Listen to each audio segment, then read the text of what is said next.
a tall, square-jawed man with snow-white teeth and a reputation that both terrified and impressed. Patients adored him. Colleagues feared him. I tolerated him. Barely. Immigrant? Insurance.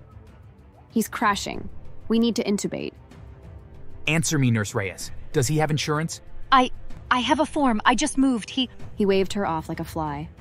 No insurance, no treatment, hospital policy. That's not policy. That's you. Unless you can make a donation, cash only, for priority treatment. What? I don't have money, please. Then wait your turn. I stared at him in disbelief, the boy seizing right in front of us. I made a choice. I moved. I started prepping for the procedure. You touch that boy, and I'll make sure you never work again. I froze. 10 minutes later, Youssef was dead. His mother let out a wail that still haunts my dreams. She held his body, rocking back and forth, whispering prayers while her tears soaked into the sheet we used to cover him. It wasn't the first time. There was Mrs. Okoro, a Nigerian woman in her 70s who came in with chest pain. Grayson had said, These people eat all the wrong foods, then expect American doctors to save them. Let cardiology waste their time. She died in the waiting room.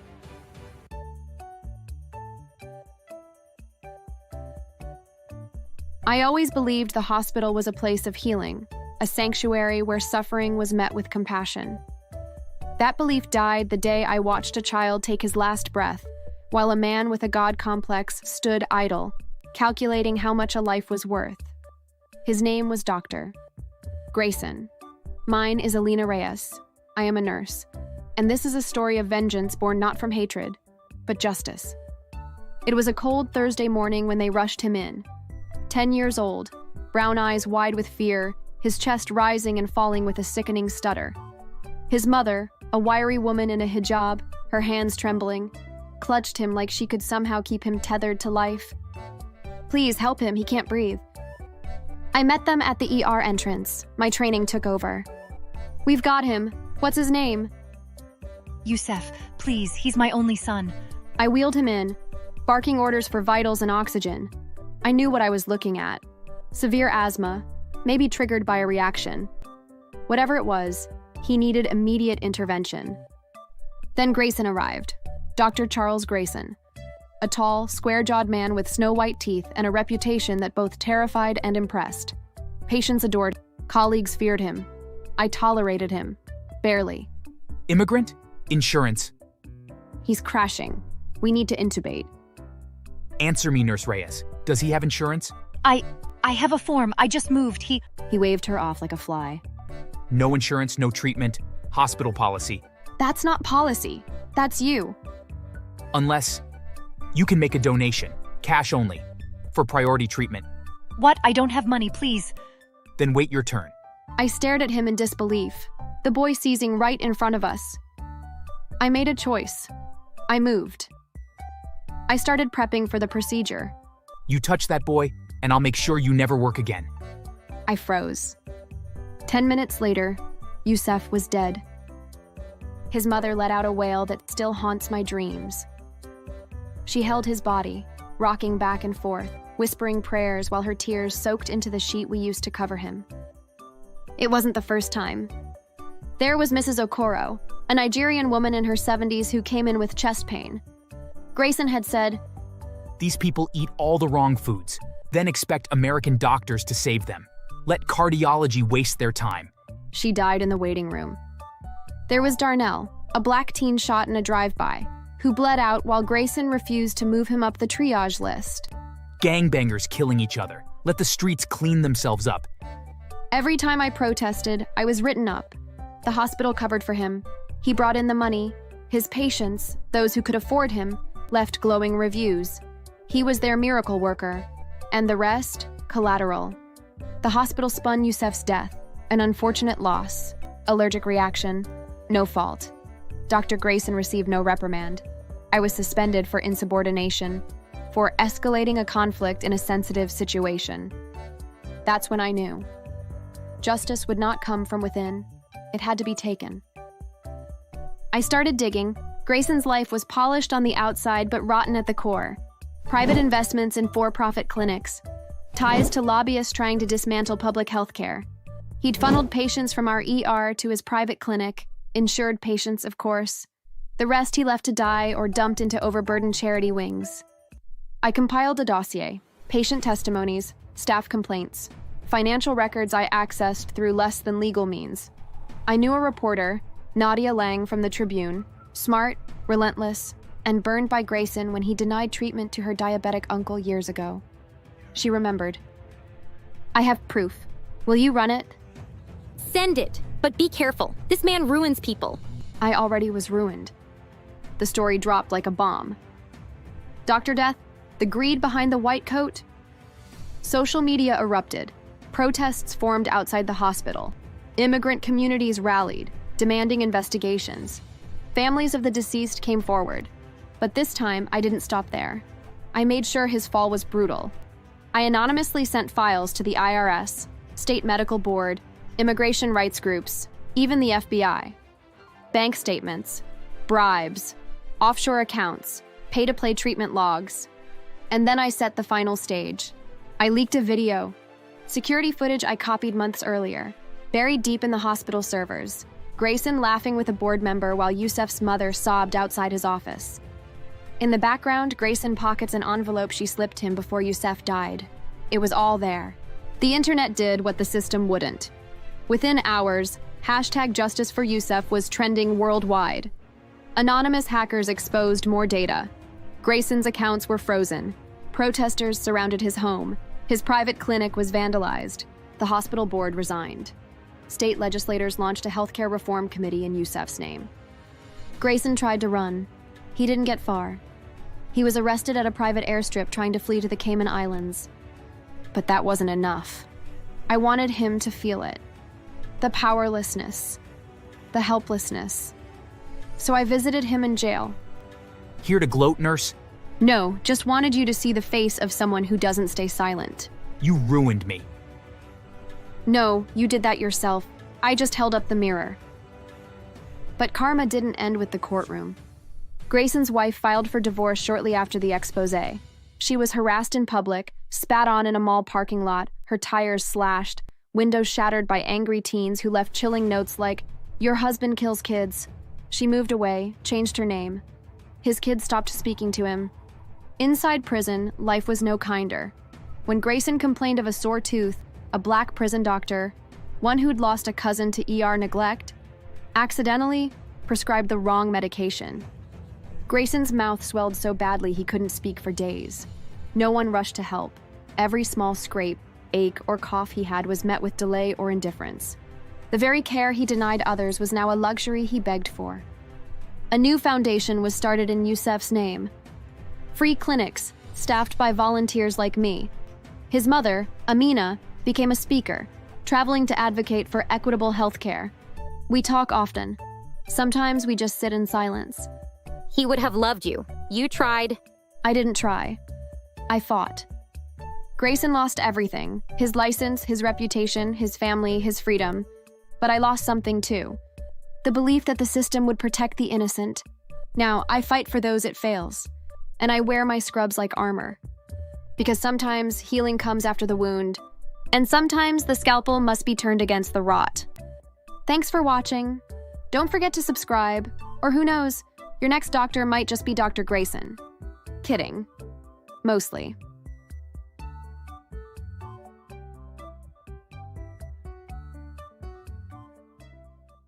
But he followed me, grabbing my arm before I could escape. Hey, don't walk away from me, you little cripple. You think you can just ignore me? Didn't you hear how much of an eyesore that you are? I'm sorry. There's nothing I can do, though. I was born this way. I'm sorry that I'm such a burden to you and Mom. Damn right, you're sorry. You're the sorriest excuse for a son anyone could have. It went on like that for years. My mother wasn't any kinder. Every time I'd try to do something, make friends, join a club, anything to feel normal, she'd tear me down. You're wasting your time. No one wants a freak around. Do you know how embarrassing it is for me to have to explain you to people? Their words echoed in my head. Hi, my name is Daniel, and my parents are horrible people. They have always been cruel to me, and for nothing that I could even change. My parents, Donna and Frank, had made it clear from an early age that I was nothing but a disappointment to them. The issue was my leg. When I was born, it didn't develop quite right, and I was left with a noticeable limp. No one really knew what caused it, whether it was something hereditary or just random bad luck. It made everything harder, walking, running, even just standing still. I wore braces on my leg until I was 13, and even then, the limp never went away. That limp became the focal point of my parents' scorn. They made sure to remind me every day of how I wasn't like normal kids. It wasn't just the constant insults, though those were bad enough. It was the way they looked at me, like I was a stain they couldn't wash out. The worst part was, they made me feel like my disability was somehow a personal failing, like I'd chosen to be this way, just to spite them. One of my earliest memories is of my mother looking down at me, her face twisted with disgust. I must have been about 5, struggling to keep up with her as she walked quickly down the sidewalk. You're so slow, Daniel. Why can't you be like the other kids? You look like a freak. I'm sorry, Mama. I'm trying. Don't call me that. It's embarrassing when you call me that. Stop it. The words cut deep, even back then. I didn't know what I'd done wrong, only that something about me seemed to bother her in a way I couldn't understand. As I got older, it didn't get any better. One summer afternoon, I was sitting on the porch steps, trying to avoid them. I had spent the day out, hiding in the park, reading a book to escape. But as soon as I got home, Dad was waiting for me. You're gonna have to be faster than that if you want to run away. Though, I'm not sure anyone else would want you anyway. I wasn't trying to run away. I was just reading a book in the park. Ugh, well that's a shame. With a leg like that though, you probably wouldn't be able to anyways. There's nothing wrong with my leg, Dad. It's just not as strong as my other one. Ha ha, you can't be serious. That leg is hideous. When we go out in public, people stare at us like we belong in a circus because of it. I kept my head down, forcing myself not to react. I'd learned early on that any response just made things worse. Instead, I pushed past him, trying to make it to my room without saying a word. But he followed me, grabbing my arm before I could escape. Hey, don't walk away from me, you little cripple. You think you can just ignore me? Didn't you hear how much of an eyesore that you are? I'm sorry. There's nothing I can do, though. I was born this way. I'm sorry that I'm such a burden to you and Mom. Damn right, you're sorry. You're the sorriest excuse for a son anyone could have. It went on like that for years. My mother wasn't any kinder. Every time I'd try to do something, make friends, join a club, anything to feel normal, she'd tear me down. You're wasting your time. No one wants a freak around. Do you know how embarrassing it is for me to have to explain you to people? Their words echoed in my head, years after I'd finally left. I was 18 when I moved out. Even though I knew that they hated me, I wished that they would either wish me luck or at the very least say goodbye. But no. They just noticed I was packing, and as soon as I started moving my boxes out, they instantly went into my old room and started planning on redecorating it. I tried to say goodbye to them, but they just shot me dirty glares.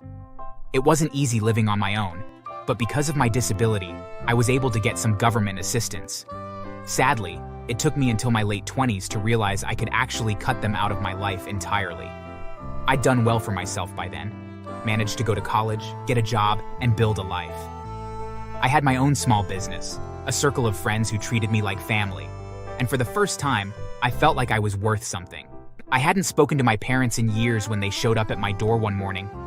I hadn't even known they'd still be living in town. I'd never given them my address, never expected them to try to find me. But there they were, looking older, weaker, and for once, desperate. Daniel, it's so good to see you. Your father and I need to talk to you. I didn't respond right away. I just stared at them, feeling a strange mix of anger and satisfaction. Here they were, after all those years of pushing me away, needing something from me. They must have sensed my hesitation, because Dad spoke up, his voice gruff and strained. We're in a pretty difficult situation, Danny. We made some investing choices that didn't pan out, and we are hurting for money, and we heard that you are doing well for yourself. I'm sorry to hear that. But how does that concern me, really? We need help. We don't have anyone else. We didn't have anyone else to turn to. Did you try to reach out to the rest of the family? Surely you have someone else who can help you. There isn't anyone else. We don't have anyone else. I wasn't surprised, to be honest.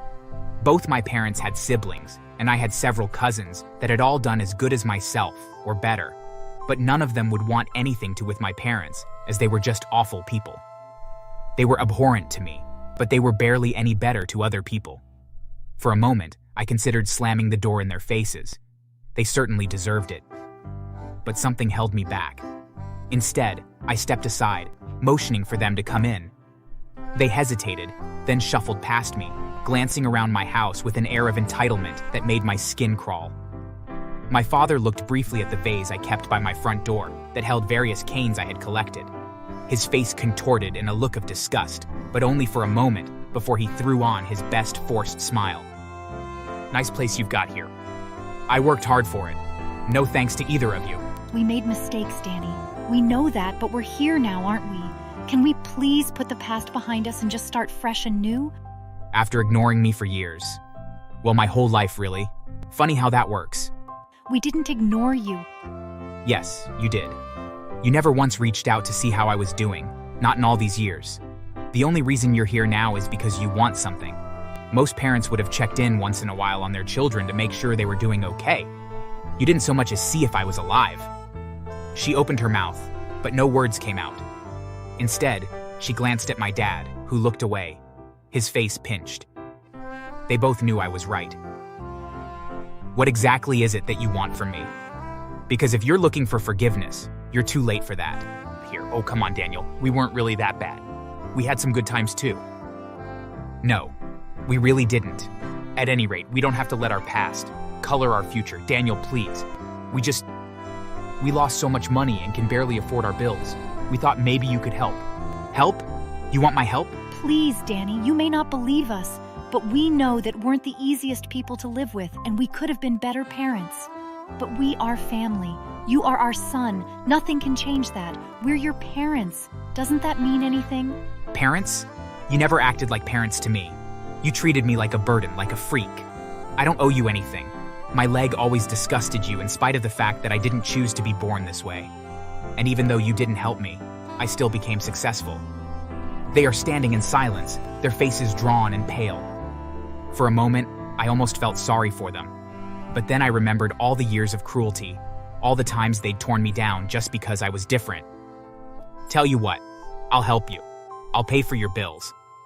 But there's a catch. They looked up, a glimmer of hope in their eyes. Anything. We'll do anything. I want you to sign over your house to me, as collateral for the money I will loan you.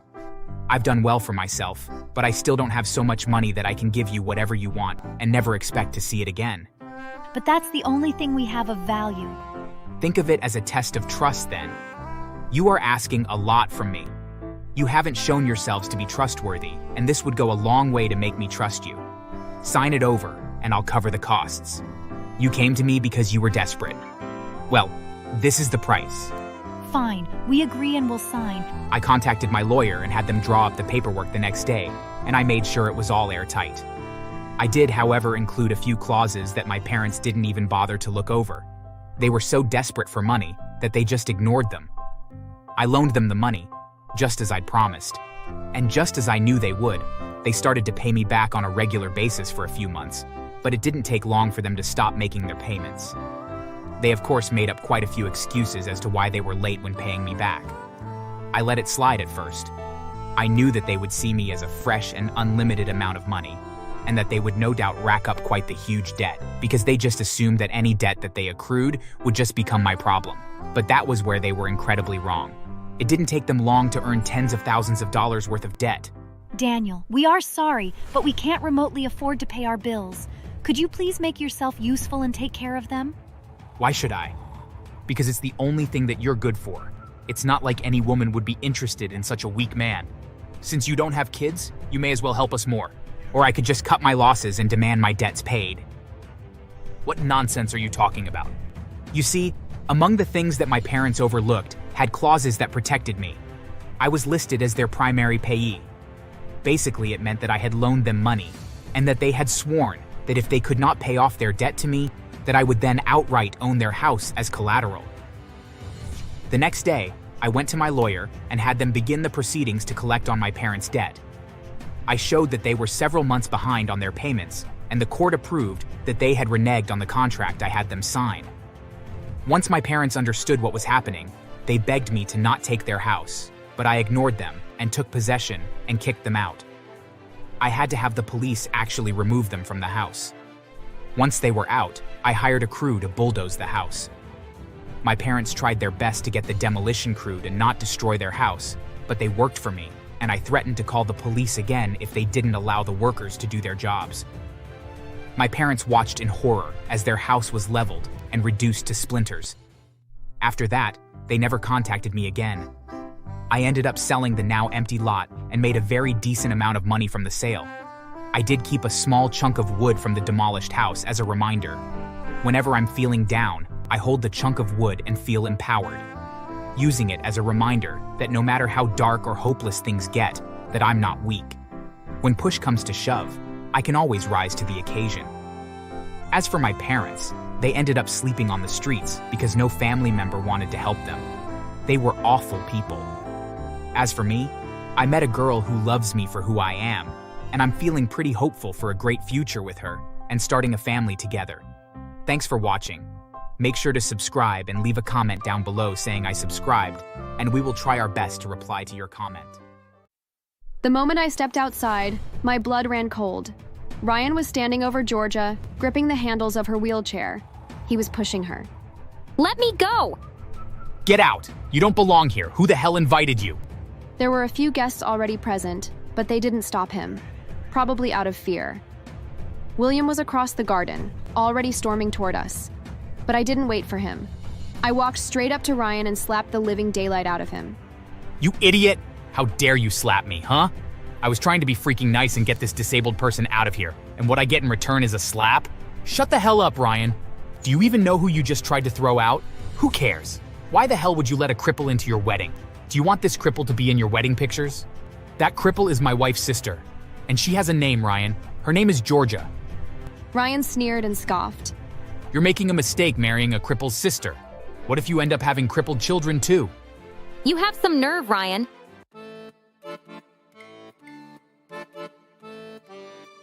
Georgia and I had been alone for years. We lost our parents when we were still young, too young to know how cruel the world could be. But we made it work. We had each other, and that was enough. I still remember the night she came home, face glowing, eyes bright with excitement. Chloe, I met someone. Oh? And? It was strange hearing her say that. Since her last relationship that ended over 3 years ago, she'd refused to date anyone. He's wonderful. His name is Ryan. He's kind, funny. He treats me so well. I wanted to be happy for her. Really, I did. But I was scared. Her last relationship hadn't ended well, and I couldn't help but feel scared about her new crush. Georgia had always been the softer one between us, the one who believed in fairy tales, who thought love could fix anything.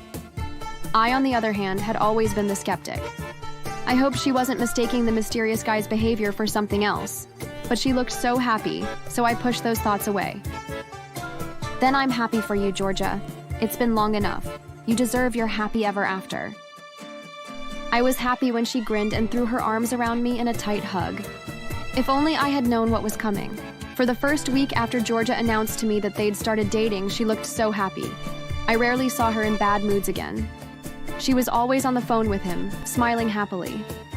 However, I soon started to notice her withdrawing, as well as other new things, like a faint discoloration on her wrist one evening, a barely there bruise on her cheekbone the next week. At first, I told myself I was overthinking it, but then it got worse. One night, Georgia walked through the door, her lips split open, a deep purple mark stretching across her forearm. I stood frozen, my blood running cold. What the hell happened to you? I tripped. It's nothing. I knew that was a lie. Whenever Georgia lied, she refused to look me in the eyes. And that's what was happening. Over the past month, I'd noticed so many new changes. Georgia never used to flinch when I moved too fast. She never used to jump when I raised my voice. But now she was different. A week later, it happened again. This time, a dark bruise bloomed across her collarbone. And that was it. I had enough. I didn't ask her that night. I didn't have to. When she changed into her pajamas, I saw them. The handprints on her ribs, the deep scratches on her shoulders. I still didn't ask, until she returned home limping one day and rushed to her room. I marched into her room, already boiling. Tell me the truth, Georgia. Who's hurting you? I'm tired of seeing you like this every damn time. It's nothing, Chloe. Stop worrying. Don't lie to me, please. That seemed to be enough to make her break. It's Ryan. He's always hitting me. Whether I do something or not, when he gets high, he just can't stop himself from hitting me. I couldn't stomach it. Not only was he an abuser, he was also a drug addict. No way. I immediately told Georgia to break up with him. She agreed and promised to do so the next day. Unfortunately, after the confrontation, she never made it home the same because the Ryan guy wasn't the type to let go easily. She told me later, through tears, that he had exploded with rage. He threw her against the wall. He punched her. He didn't stop. And when she finally got away, she was barely holding herself together. She got in her car, trying to drive home, trying to get back to me. But her body was weak, so she fainted in the middle of driving and got hit by a truck. She didn't die, but she was left paralyzed from the waist down. She cried so much. I wanted to go arrest Ryan, but she refused to give me his house address or pictures, saying she was okay with him out of her life. It was sad, but I respected her decision. I spent 5 whole years taking care of my sister. She needed help with almost everything for the first 3 years. However, through therapy, she's been improving. She told me to relax one day and focus on my own life, because she felt bad to know that I'd refused relationships for those 5 years. It took a lot of convincing from her to finally get me to accept. It wasn't long before I met William. It had been so long since I let myself think about love. I had spent so much time focusing on Georgia that I had forgotten about myself. But William changed that. He was gentle, patient, understanding, and he loved me in a way I didn't think was possible anymore. He didn't even mind Georgia. In fact, he helped me with her whenever we needed help, majority of the time. We had been together for almost a year when he proposed to me. I was shocked because I hadn't expected it. I'd met his parents, but it was still shocking. I agreed to marry him and we soon started planning the wedding, my sister helping as much as she could. The moment William told me his brother's name, I had a bad feeling. Ryan was a simple, common name, but I already held hatred for one stupid Ryan. This Ryan had spent 5 years abroad, William had said. 5 years since he last saw his family. The timeline made sense, but I told myself I was overthinking it. There were plenty of men named Ryan. It couldn't be the same one. The moment he arrived, I knew he was trouble. He didn't like me. That much was obvious. He criticized everything I did, my wedding dress, the catering, even the flower arrangements. But the worst argument we had was over something as stupid as the carpet color. I want it cream, not white. That's ridiculous. White is more elegant. It's my wedding, Ryan. I think I know what I want. Besides, I don't even remember asking your opinion. Imagine my shock when he raised his hand to hit me over that comment. Luckily, William was faster. He caught Ryan's hand and pushed him instead. Try that again and I'll break your damn hand. You were about to hit my wife-to-be. Are you crazy? Ryan stormed away in anger. After that, I avoided him. I didn't even tell Georgia. She had enough on her plate. I thought I could endure him until the wedding was over. Unfortunately, I had no idea what was coming. On my wedding day, while in my dressing room, I heard noises. I should have known something was wrong when I heard the commotion outside. At first, I ignored it. I had bigger things to focus on.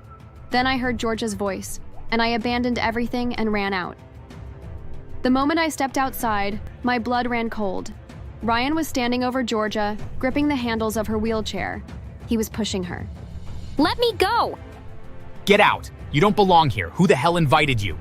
There were a few guests already present, but they didn't stop him, probably out of fear. William was across the garden, already storming toward us. But I didn't wait for him. I walked straight up to Ryan and slapped the living daylight out of him. You idiot! How dare you slap me, huh? I was trying to be freaking nice and get this disabled person out of here, and what I get in return is a slap? Shut the hell up, Ryan. Do you even know who you just tried to throw out? Who cares?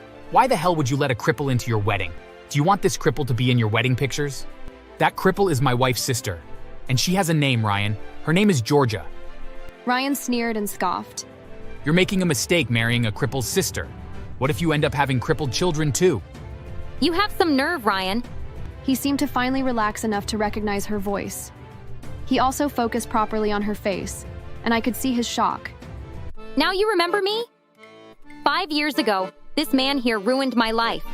We used to be a couple, and he was so abusive. He would hit me mercilessly and without reason whenever he got high on drugs. Everyone was shocked, especially William and their parents, while a few people nearby began recording videos.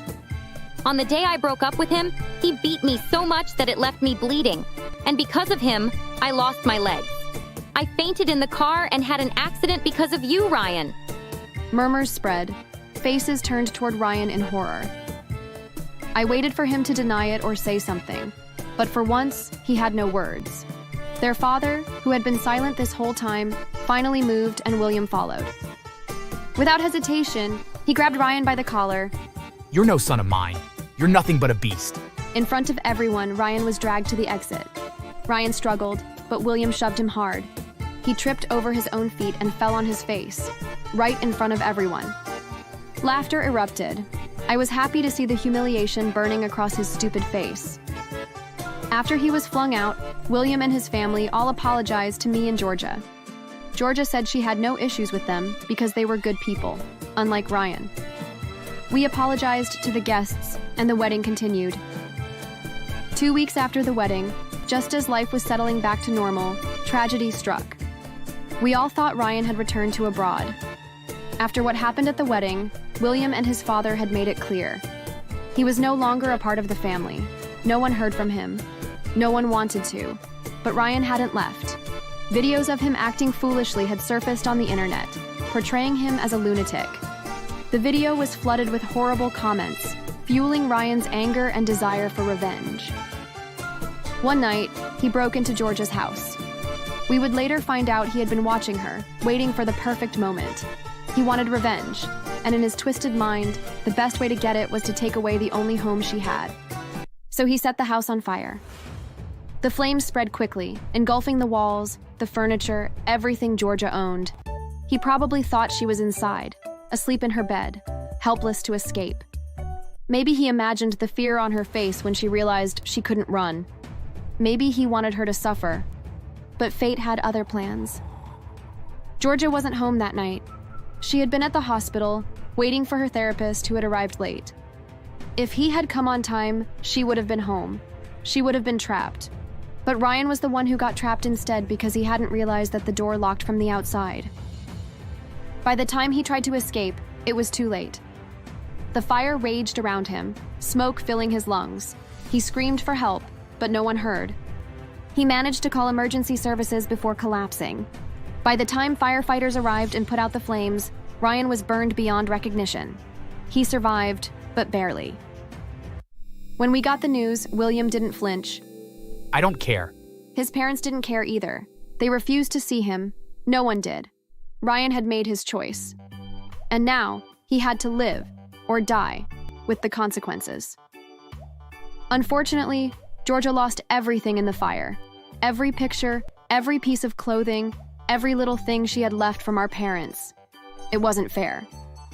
But William's father stepped up. As an apology, he bought her a new house and helped her with a fresh start. He even got her a remote job, better than her current one, to make life easier for her. Meanwhile, Ryan lay in the hospital, covered in bandages, in pain beyond imagination. He had money saved up, and that kept him alive. For a while. But then the money ran out and his family still refused to help. The hospital stopped his treatment. For 3 days, Ryan suffered. No medication, no comfort, just the raw, unbearable agony of burns consuming his body. On the 4th day, he died. His family didn't mourn or give him a proper burial. He didn't deserve it. 2 years later, Georgia met a man, a good man, one who saw her for who she was and cherished her despite her disability. They're married now and they have a child together. As for William and me, we have 3 kids now, and we never spoke of Ryan again. Thanks for watching.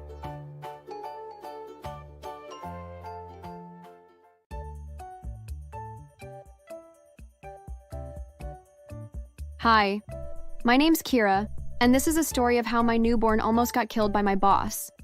You might think I'm exaggerating. I wish I was. But if you knew Teresa, you'd understand why I'm not. I've worked for her for 10 years. 10 long, grueling years filled with stress, humiliation, and the constant fear of losing my job. She's the kind of woman who thrives on power, who feeds off the misery of others. She doesn't just manage people, she owns them. At least that's what she thinks. She doesn't talk to people, she yells at them, she barks orders and you obey, because if you don't, there will be consequences. Mistakes aren't tolerated, not at all. There was always punishment. Salaries get slashed over the smallest infractions. A typo in an email? Deducted. Late by a minute? Deducted. One time, a worker named Angela sneezed too loudly in a meeting, and Teresa acted like she had committed a federal crime. Humiliation was her sport, and she played it well. Anyway, I had known from the moment I announced my pregnancy that it would be a problem. Teresa doesn't like weakness, and in her eyes, pregnancy is just that. To her, it's an inconvenience, a distraction from productivity. When I requested maternity leave, she didn't even let me finish my sentence before shutting me down. You will only be granted 2 weeks. 2 weeks? You heard me. That's more than enough time to recover and get back to work. I stared at her, waiting for some sign that she was joking, some hint of humanity. There was none. I should have known better than to argue, but I had to try. Teresa, please. I need at least 2 months. That's standard in most workplaces. Then go work somewhere else. Otherwise, it's 2 weeks or you don't have a job to come back to. I should have walked away right then. I should have told her to shove her job where the sun doesn't shine. But I couldn't. I needed this job. I had bills to pay, a baby to prepare for. So, I agreed to the 2 weeks. But life had other plans. My labor was brutal. I don't even remember most of it. Just flashes of pain, voices shouting, the sterile white ceiling of the hospital spinning above me. At some point, everything went black. When I woke up, I was told there were complications. I had lost a lot of blood. My body was weak. Moving was agony. I spent the first week in the ICU, the second in a regular hospital bed, too fragile to stand. My baby, small and delicate, lay beside me in a bassinet. I could barely hold her without my body screaming in pain. 2 weeks passed, and I wasn't anywhere near ready to go back to work. I knew Teresa wouldn't like it, but I didn't have a choice. My body had barely begun to heal, and my baby needed me. I sent a message to HR, explaining the situation. I got no reply. And then, in the 3rd week, she came. It was late morning. The hospital room wasn't even bright yet. The blinds were drawn to keep out the harsh morning sunlight. My baby was sleeping. I was exhausted, barely functioning, my body still aching from the trauma of childbirth. And then the door flew open. Kira. She didn't knock, didn't hesitate, just stormed in like she owned the place. Her heels clicked against the floor, sharp and unforgiving. She wasn't dressed like someone visiting a hospital. She looked like she was on her way to a board meeting. Pressed suit, perfect hair, not a wrinkle in sight. For a second, I thought I was hallucinating. Maybe the exhaustion had finally pushed me over the edge. But no, she was real, and she was furious. Do you have any idea what you've done? Because of you, we lost the Morano deal. Do you understand how much that deal was worth? Millions, Kira, millions! And you were too busy lying in bed to do your damn job. Teresa, please, I haven't healed yet. I can't even stand without help. I could barely get the words out. My throat was dry, my body aching in places I didn't even know could hurt. I wasn't trying to make excuses. I was simply telling the truth. But truth meant nothing to Teresa. I don't want to hear your whining. You had 2 weeks. 2! And yet here you are, still wasting time. I need you back in the office. Today. There's no way on earth I can go with you. She narrowed her eyes, her perfectly lined lips twisting in disgust. I was obviously not even human to her. I was an asset, a tool she could use and discard whenever she pleased. Then, she scoffed, shaking her head in mock disbelief. Your idiot husband really ruined you, didn't he? He knocked you up, left you weak, and now you're nothing but a burden. You had potential, Kira, but no, you just had to throw it all away for a useless brat. Something inside me snapped. I wanted to scream at her, to tell her that my husband was a better human being than she could ever dream of being. That my baby, my precious little girl, was worth more than every deal, every company, every cent she could ever make. But I was too weak. And then, before I could react, she lunged forward and grabbed my arm. Pain shot through my entire body. I screamed, instinctively clutching my stomach as a sharp, tearing sensation spread through me. I could feel something wet between my legs, and when I checked, it was blood. Teresa didn't care. She pulled harder. Get up, now. Tears burned in my eyes. My body wasn't ready for this. My stitches hurt. Something was wrong. I gripped the bed, trying to keep myself from collapsing as my vision blurred. And then, suddenly, the door burst open again. 2 nurses rushed in, their faces shifting from confusion to horror the second they saw what was happening. Ma'am, let go of her! She's bleeding! You're hurting her! But Teresa didn't let go.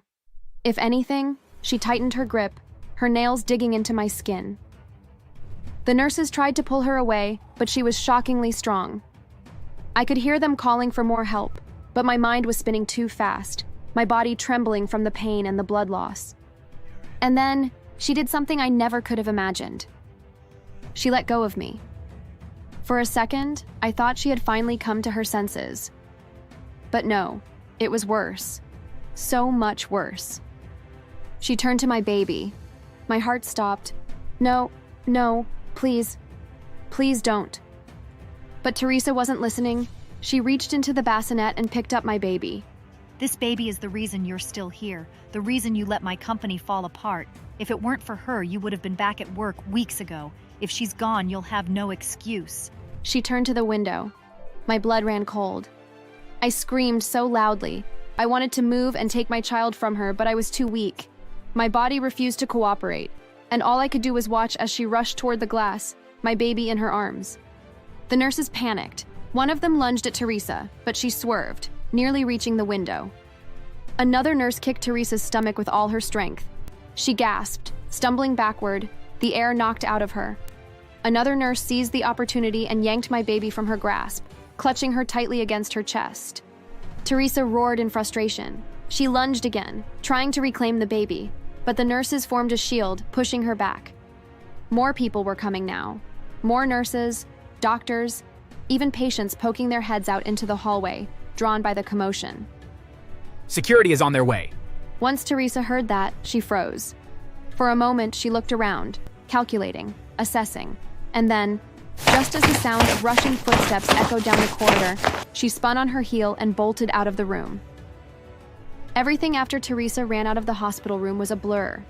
My body was too weak, my vision too hazy from blood loss, but I remember hearing the frantic voices of the nurses, the cries of my baby, and the pounding of footsteps as security chased after her. I barely had the strength to turn my head, but I forced myself to look toward the open doorway. A nurse was still holding my baby tightly. Another one was at my side, pressing gauze against my wound and speaking urgently to someone who I could only assume was a doctor. I wanted to ask if they had caught Teresa, but my lips wouldn't move. I fainted. When I woke up, the hospital room was quiet. Too quiet. A nurse noticed I was awake and immediately came to my side. You're okay, Mrs. Kira. You lost a lot of blood, but we managed to stabilize you. What about my boss? Teresa? Did she escape? She got away.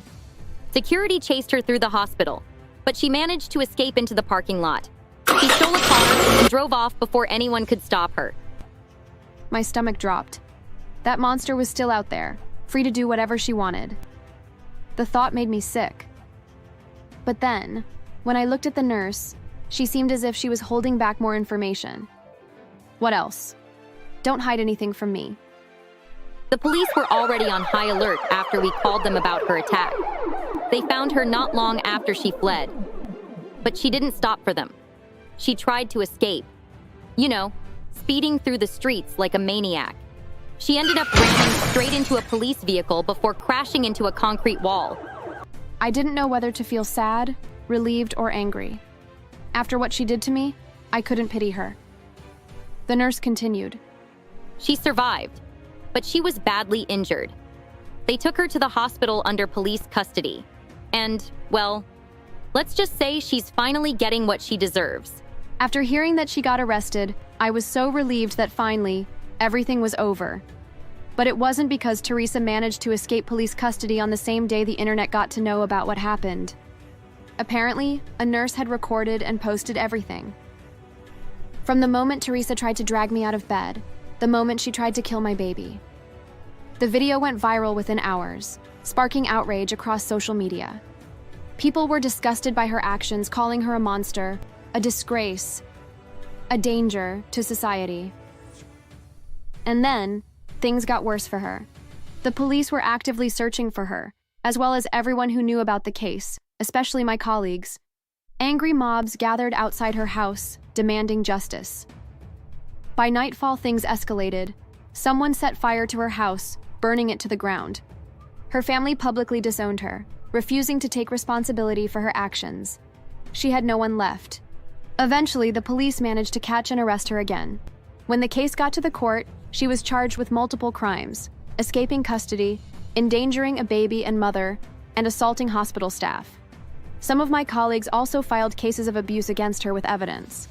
The court sentenced her to 18 years in prison and ordered her to pay me a massive sum in damages, but I doubted she had anything left to give. I heard she broke down in court when they announced the ruling, screaming and sobbing, but no one had sympathy for her. I didn't know Teresa had a child, but she did, and the court put the child in the care of the government. I also requested that the money I was supposed to receive from Teresa be given to her child, and everyone praised me. The company compensated my colleagues who came out to show that they were abused. Teresa ended up in prison, completely alone. Her child never visited her and cut her off entirely. When asked why, the child simply replied, "She always cared more about her company than her family. Now she has neither. Serves her right." We later heard that Teresa was assigned a prison job, cleaning floors, washing dishes, and doing laundry. With her broken hand never fully healed, every task was pure agony. To make things worse, her prison supervisor was a former employee she had fired years ago. One day, after disrespecting a guard, she was dragged into the open yard. The warden ordered an example to be made of her. In front of hundreds of prisoners, she was struck with a baton, forced to kneel, and made to apologize for her arrogance. After that, she became a changed person. Thanks for watching.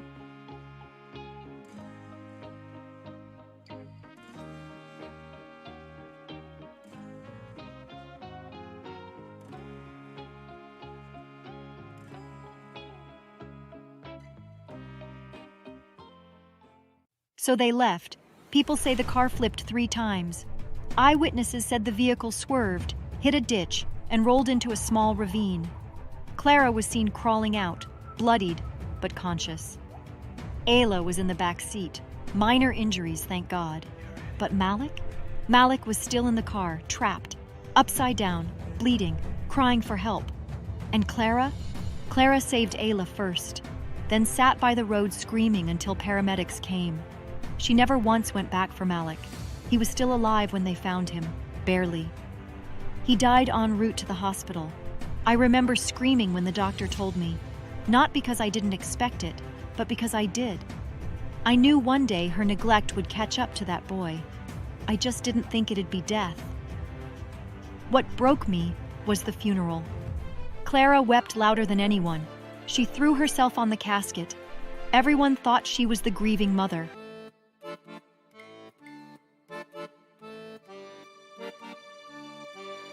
They say blood is thicker than water, but sometimes it's the very people who share your blood that drain the life right out of you. My name is Vanessa, but everyone calls me Auntie Nessa. I'm not a mother, not biologically anyway. But I did everything a mother should have done for my nephew, Malik. Too bad his own mother, my younger sister Clara, didn't think he was worth the effort. Clara had 2 kids, Malik and Ayla. Malik came first, bright, quiet boy, thoughtful, always with his head in a book or humming some weird tune he made up. Ayla came 4 years later, a beautiful baby girl with curls like spun gold and eyes that sparkled. From the moment she was born, Clara acted like the sun had finally come out. And Malik? He became her shadow. the one she blamed for every wrong turn in her life. Clara was only 21 when she had Malik. His father, Daniel, skipped town before the ink was dry on the birth certificate. Clara never forgave him for that. Unfortunately, Malik wore Daniel's face like a curse. Same almond eyes, same slanted smile. It was like Clara saw her past heartbreak stamped on that boy's forehead every time he walked in the room. I watched her turn cold, small at first, snapping at him for crying too much, refusing to cuddle him when he was scared of thunderstorms. But by the time Ayla was born, it wasn't small anymore. It was monstrous. Malik, why is your sister's bottle cold? You want her to get sick? God, you're so useless. Clara, he's 7.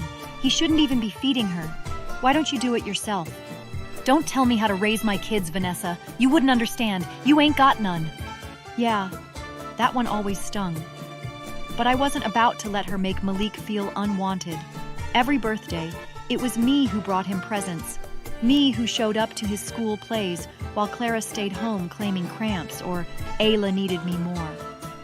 You treat that boy like a maid. He's not a damn butler, Clara. He's your son.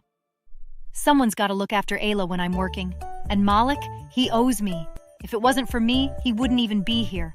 The real slap came when Malik turned 10. Clara's new boyfriend, Jean-Paul, started sending money from France. Suddenly, Clara had new weaves every month. Ayla had ballet lessons, and Malik? He still wore secondhand clothes and washed the dishes after every meal. And get this, Clara took pictures of Malik doing chores and sent them to Jean-Paul, claiming he was such a responsible young man. You're using him. I'm raising him. He's lucky I didn't dump him with Mama when Daniel left. I tried. Lord knows I tried. I begged Clara to let Malik come live with me. I had a spare room. I had time. I had love. Let me take him, Clara. You've made your choice. Ayla's your priority. Let me raise Malik right. No, I need him here. He helps. He's my son, not yours. Stay out of my damn business. So I did. Until the accident. It was Ayla's ballet recital. Clara never missed those. Malik had to come too, of course. Who else would carry Ayla's dance bag and pass her tissues and make sure her hair clips were perfect? I offered to drive them, but Clara had her boyfriend's car that day. She was feeling herself. New lashes, heels too high, and blasting loud music. It was raining, and I warned her. Slow down, Clara. The roads are slick. Girl, please. I've been driving longer than you've been giving lectures. So they left. People say the car flipped 3 times. Eyewitnesses said the vehicle swerved, hit a ditch, and rolled into a small ravine. Clara was seen crawling out, bloodied, but conscious. Ayla was in the back seat. Minor injuries, thank God. But Malik? Malik was still in the car, trapped, upside down, bleeding, crying for help. And Clara? Clara saved Ayla first, then sat by the road screaming until paramedics came. She never once went back for Malik. He was still alive when they found him, barely. He died en route to the hospital. I remember screaming when the doctor told me, not because I didn't expect it, but because I did. I knew one day her neglect would catch up to that boy. I just didn't think it'd be death. What broke me was the funeral. Clara wept louder than anyone. She threw herself on the casket. Everyone thought she was the grieving mother. I knew better. I kept my peace until she tried to say something nice during the eulogy. My son was a gift, a precious angel. You treated him like trash. Don't stand here acting like a mother now. She slapped me at that funeral, right in front of everyone. But I didn't slap back. No, I let the dead handle it. Now here's where it gets weird. Weeks after Malik's burial, Clara started losing her mind. At first, she complained about cold spots in the house. She'd call me saying Ayla's toys were moving on their own. Nessa, I swear to God that blue teddy bear was on the bed. Now it's in the kitchen sink. You probably moved it, forgot? Or Ayla did. Ayla was at school. Then came the whispers. She claimed Malik's voice would call her name at night, sometimes giggling, sometimes sobbing. I didn't believe her until I visited one day. She looked wrecked, eyes bloodshot, hair undone. The house was dark, curtains shut. He's here, Nessa. He won't leave me alone. Every time I close my eyes, he's there. I hear him breathing. I can feel him, watching. Maybe it's your guilt finally waking up. It got worse. She'd scream in the middle of the street, slap herself, throw Ayla's things in the trash. Neighbors whispered about drugs. I knew better. Malik was haunting her. And you know what? Good. Years passed. She got arrested twice for public disturbances, once for breaking into the funeral home, trying to dig him up to say sorry. It wasn't until Ayla turned 16 that the whole truth came out. It was during a televised interview on some church program. Ayla was now staying with me full-time. Clara was in a psychiatric facility, but for some reason, she agreed to be interviewed. Maybe she thought it'd get her sympathy. Instead, it got her prison. Clara, many believe you've suffered from a breakdown since your son's death. Do you believe your trauma is spiritual? I left him to die. He was crying for me, and I chose Ayla. I couldn't bear to see his face. It looked like Daniel. I couldn't save him. I didn't want to. Boom. National news. A confession on camera. She was arrested for negligence leading to death. It's rare, but it stuck. With evidence of her previous abuse toward Malik, she got 10 years. 10. Not enough if you ask me. But Malik? He finally rested after that. Ayla told me she no longer heard whispers or found her teddy bear in strange places. Now, I'm raising Ayla. She's doing therapy. She's brilliant, just like her brother. Sometimes she sits alone in the garden, looking at the wind like it's talking to her. I miss him. He was more of a mom to me than she ever was. I know, baby. I know. As for me, I still visit Clara every now and then. Not because I care, but because I want her to remember. To sit in her cage of madness and guilt and know she birthed an angel and murdered him with neglect.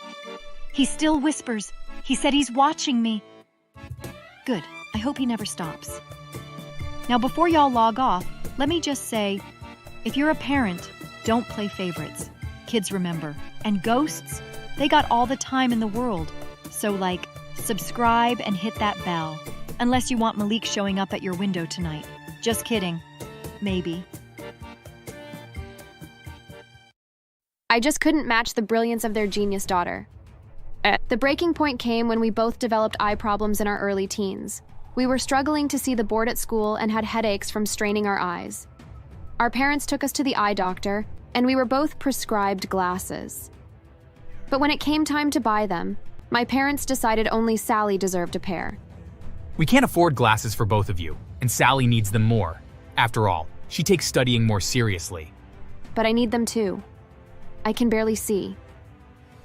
You'll manage, Anne. Sally has more important things to focus on. I'll never forget the look on Sally's face as she put on her new glasses for the first time. She beamed, thrilled to finally see clearly. I sat quietly, blinking back tears, struggling to read the blurry words on the eye chart. That was when Sally began to change. She started to see herself the way my parents did. Better, smarter, more deserving. Slowly, she stopped inviting me to hang out with her.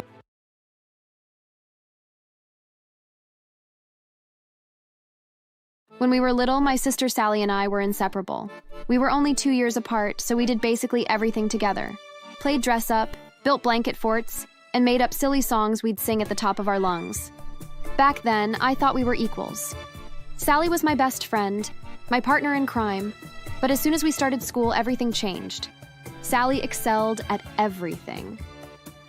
She was reading chapter books by age 5, and by the time she was 6, she could solve math problems that even baffled older kids.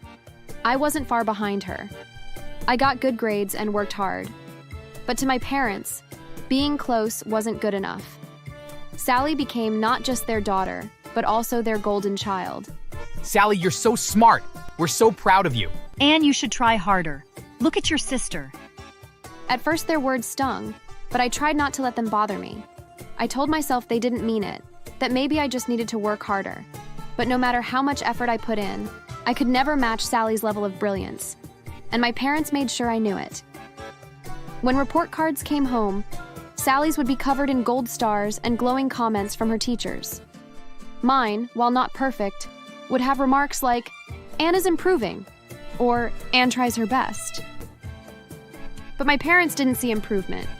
They saw failure. Anne, why can't you be more like Sally? Gosh, what is wrong with you?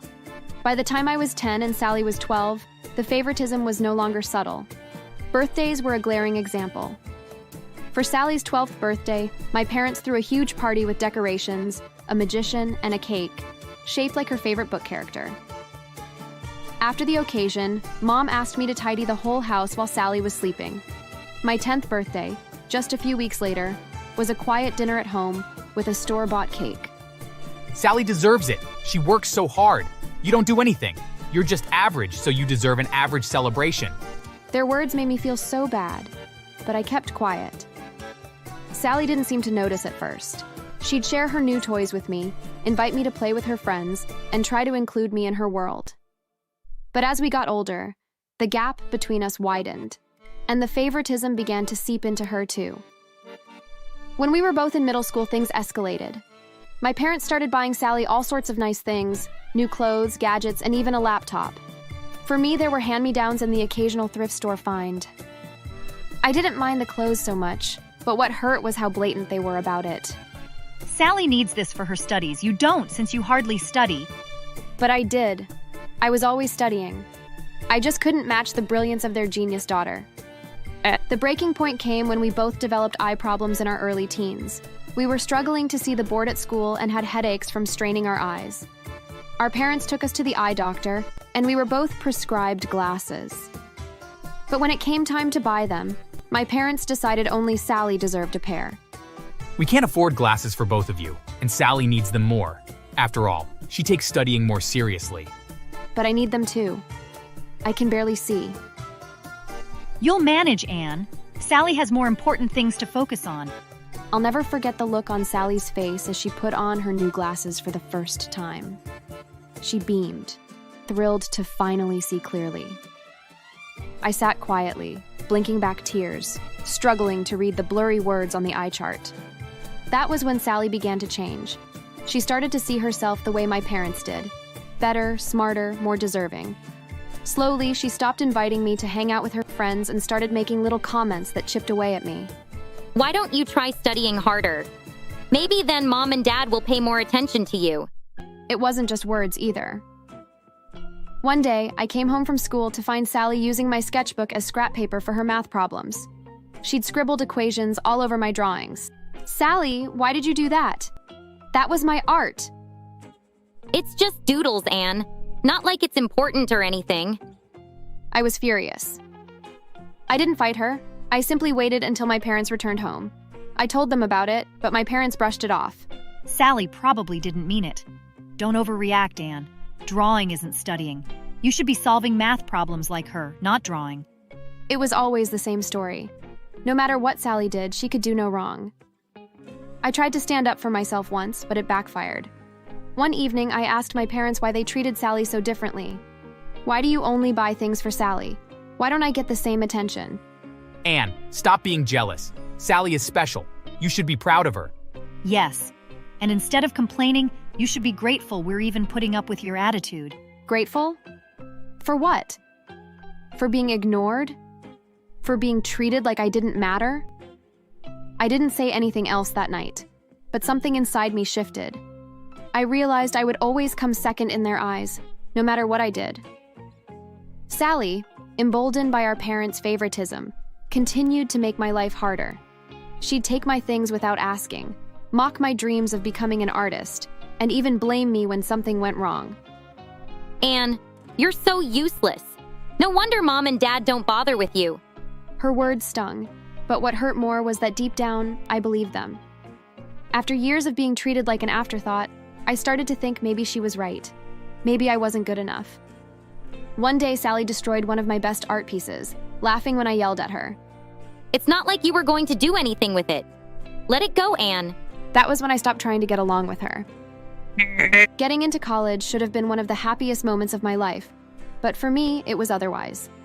Sally got into a prestigious university to study medicine and surgery, and my parents couldn't stop bragging about her. Sally is going to be a doctor. Can you believe it? She's going to make us so proud. Meanwhile, when I shared my acceptance letter to an arts school, the joy in my voice was met with cold, disapproving stares. Art school? What kind of career will that give you? You should be studying business or something useful. But art is my passion. I've worked so hard for this. Passion doesn't pay the bills, Anne. Be realistic. After hours of arguing, they reluctantly agreed to pay half of my tuition, but only because I begged. I thought it was a small victory until I realized the cost. To make up for the other half, I had to give up an entire year to work and save every penny. I worked double shifts at a restaurant, scrubbing floors and serving meals, while Sally sailed through her first 2 years of college without a worry. By the time I was finally ready to start, Sally was already in her 3rd year. I was so excited to go to school too. But when I brought it up again, everything fell apart. We've changed our minds. We can't afford even half your tuition anymore. What? You promised. Sally needs the money, Anne. She's going to be a doctor one day. She'll pay us back. You? You'll be an unknown artist, struggling to pay rent. I'll work harder. Please, don't do this to me. Anne, you're wasting our money. Find a real career or stop asking for money. No matter how much I pleaded, they refused. The final blow came when my mother told me I was no longer welcome in their home. You're an adult now. If you can't follow our advice, you can find somewhere else to stay. I left that night with nothing but my backpack and tears. I returned to the restaurant where I worked, hoping my boss would at least let me sleep in the back room until I could figure things out. But Mrs. Carla, my boss, was kinder than I could have imagined. She took me to her home, where I met her husband, Andrew. Anne, you have so much potential. Andrew's brother, Mr. Bennett, is a well-known artist. I think you should meet him. Meeting Mr. Bennett changed everything. When he saw my sketches, he genuinely admired them. You have a rare gift, Anne. I will help you. He sponsored my education, paid for my supplies, and mentored me through art school. By the time I graduated, Mr. Bennett had already set me up with exhibitions and commissions. I went from the girl my parents dismissed to a name people in the art world recognized. Years later, during one of my biggest gallery exhibitions, my past came rushing back. I spotted my parents, Sally, and a little boy. They looked older, worn out, and desperate. They rushed toward me once they saw me. Anne, please, we're so sorry for everything. We've made terrible mistakes. Please forgive us. Through tears, they told me everything. Sally had gotten pregnant in her 3rd year of college. Her boyfriend turned out to be abusive, beating her so badly that she gave birth prematurely. Her son, now 8 years old, had severe complications. He couldn't walk or talk, and the medical bills had drained them completely. Sally was working as a secretary, barely making enough to survive. My parents had sold almost everything they owned to keep him alive. We're begging you, Anne, please help us. Seeing them begging me was unreal. The same people who had called me a waste of time, who had thrown me out when I needed them most. Now they were here, begging for my help. I wasn't going to help them, but I didn't want to make them know so easily. Fine. Sit in the front row during my speech. They looked so relieved and they eagerly went to take their seats, but they didn't know what I had planned. When it was time for my speech, I stepped up to the podium and scanned the crowd. Then I pointed to them. Ladies and gentlemen, I'd like to introduce you to my family. Please stand. They stood, smiling stupidly. This is the family that abandoned me when I was young. They told me I was worthless, that I'd never amount to anything. They chased me out of their home and refused to help me when I needed them most. The room fell silent. My parents' smiles faded, replaced by looks of horror. And now, here they are, begging for my forgiveness. But let me be clear, I owe you all nothing. You're all strangers to me, and I want nothing to do with you. The crowd began applauding me. My family stood frozen, humiliated. Get out! And don't ever show your faces to me again. As they left the hall, heads hanging low, the audience jeered at them. I watched them go, feeling no regret. They never tried to contact me again. And I continued living the life I'd always dreamed of, surrounded by people who truly valued me for who I was. I later heard that since money was tight, my parents had to take jobs in a warehouse, lifting heavy cartons, and they often complained about backaches. Unfortunately for them, their boss was an art lover and had attended the show where I exposed them, so he hated them. He kept giving my parents the most difficult tasks, making their lives miserable while they earned peanuts. In the end, my parents, Sally and her son, ended up living in a one-bedroom house. Thanks for watching, and don't forget to subscribe for more awesome stories.